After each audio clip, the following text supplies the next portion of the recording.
What's up, guys? It's Joe, Strictly Commerce. We're going to be doing rapid fire Amazon FBA Q&A. We're just going to jump right into it.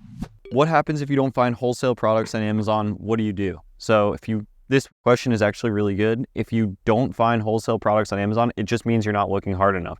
With wholesale, you're not going to find the best products right off the bat. So you need to keep looking and be willing to spend 3 to 6 months working with a distributor, not making a ton of money or not making high profits in order to get to them and see how they work, see how your rep works in order to make money with that distributor long term. If you're not finding any products off the bat, it just means you're not looking hard enough and you need to look harder, and the only way you're going to be successful is if you do so. Next question. Do they accept Euro pallets 31 by 47? I don't believe you can send Euro pallets. I believe the dimensions that are allowed for Amazon FBA are 40 by 48 or 42 by 48. Just we'll pop that up on the screen with the actual dimensions. Max 1,500 pounds, max 72 inches. Next question. Never reuse a box from another vendor, Walmart, Target, anybody else that ships product. Always use new boxes. Also, a paper tape machine can help covering up any interesting stuff. This is true if you're talking about FBM. So if you're shipping the products FBM directly to the customer, you cannot use any of these boxes because it will only help you get suspended. If you're doing FBA, this guy is completely wrong, and you can reuse and you want to reuse as many boxes as you can to save money. You can save hundreds, if not thousands of dollars a month doing this. How do you enter the dimensions? So this depends on how you're actually shipping the product. If you're doing SPD, you could just enter the box dimensions on Easy Inventory Prep or 2D Workflow or Seller Central or Inventory Labs, however you're shipping the inventory. If you're doing LTL, the box dimensions don't matter. Just remember that 25 inches is the max length for any box side on Amazon. Great share, Joe. What would be your suggestion to those having capacity to inject 10 to 20K? If wholesale, then any lead into something profitable? If you're going to spend money and you have 10 to 20,000 to inject into this business, I recommend buying as many different products as you can. For wholesale, pick 4 or 5 different vendors to start working with and place some test buys. You're not going to make a ton of profit off the bat, but you'll get your money back, and then you will make profit in 3 to 6 months, if not a little bit more. If you're doing OA, buy as much different stuff as you can. Remember, go wide and not deep. Great video, but have a last mile question. Does Buybot show you where you can buy that product to resell? Does it tell you where to buy those, for example, 6 bottles of Vaseline? So Buybot primarily is for finding data, meaning how much profit can you make, what price do you need to buy the item at. It does actually have some help with finding that item, but that's going to be more for online arbitrage and the tools to do that, not so much for wholesale. Wholesale is strictly just kind of a numbers game, but you can use Buybot to find online arbitrage products. It does show you where to find them and helps you do your research faster.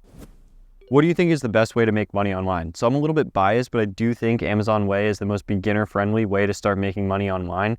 It can scale from as low as 0 all the way up to hundreds of millions of dollars as a third-party seller without any advertising at all. The other online business models do take a little bit more effort to get started, and you have to be creative and learn different ways to actually market your product. Compared to Amazon, you don't have to do any of that. So for sure, in my opinion, although it's a little bit biased, Amazon is the best way to start making money online. Hey, I just found your video. Thanks so much. I'm doing this now. And quick question, will I get an invoice if pickup or not? If not, I'd take the shipping option as home delivery isn't available. And can I order multiple category like OTC food and toiletries to get Ungated so I could save on shipping fees? Thank you for what you do. So you're not going to save any money by doing them together. So I'd recommend doing them on separate invoices. Target is free to actually ship the inventory to you. And I wouldn't do pickup and I wouldn't do home delivery. I would do the normal shipping option when getting Ungated. Don't overthink ungating. It's never been easier than it is now to get Ungated on Amazon. So just follow the instructions, order 10 sellable units of the brand that you want to ungate, match it with the proper ASIN, and make sure that you submit the invoice. If you get denied, just submit it again. It'll work. Thanks for the video. I have one question. Do these distributors give you the invoice for Amazon's apply to sell, or how does it work? Some distributors do have invoices that work, some don't. You're not going to want to ask them to actually get this info. So if you're having trouble with getting Ungated, just remember that anything that's on Target.com or Kohl's.com, you can ungate that brand. So if you're worried about whether a distributor invoice is going to work or not, just remember you can fall back on these options for like 50 to 100 bucks per brand. I get confused when I look at the charts. I see FBA sellers with a lot of stock and they're not winning the buy box, but FBM sellers who sell for less are. I mean, this is kind of common sense. If somebody's selling it for way less, they're holding the buy box. That means because they're selling it for cheaper. The FBA sellers might have a lot of stock, but they might be not competitive enough to beat the FBM price. 90% of the time you can actually sell the product for slightly more than an FBM seller if you're FBA, but just look at Keepa to determine if whether or not you're going to be able to sell at which price point and hold the buy box. you can beat those FPM sellers FBA. It's a good point that you made to not really make it initially known to the suppliers that you sell on Amazon. My new policy that I implemented a few months ago is that we do not voluntarily inform suppliers that we sell on Amazon. This is a good one. If one has his own warehouse, there is hardly any upside to informing a supplier that you sell on Amazon. If the suppliers ask me, I will let them know that we sell on Amazon, but I just don't volunteer that info. Before I had prep space, I would inform the suppliers that I sold on Amazon because I depend on my suppliers to be labeling boxes to ship to Amazon. Now I send everything to my warehouse for my team to prep. So even if you don't have a warehouse, you should utilize a prep center so that way you can do that. You're not going to want to work with suppliers that are sending products into Amazon FBA for you. And this is a great policy to implement, although it's not really a question. Don't volunteer the info unless you are asked. If they don't ask, don't tell. Yeah, this is my dilemma right now, LOL. Looking to go all in with effort, but not trying to blow my only 20K creating and testing private label products as an absolute beginner. I'm not sure I want to go down the wholesale arbitrage trenches, but white label sounds like it could be fun. Thoughts?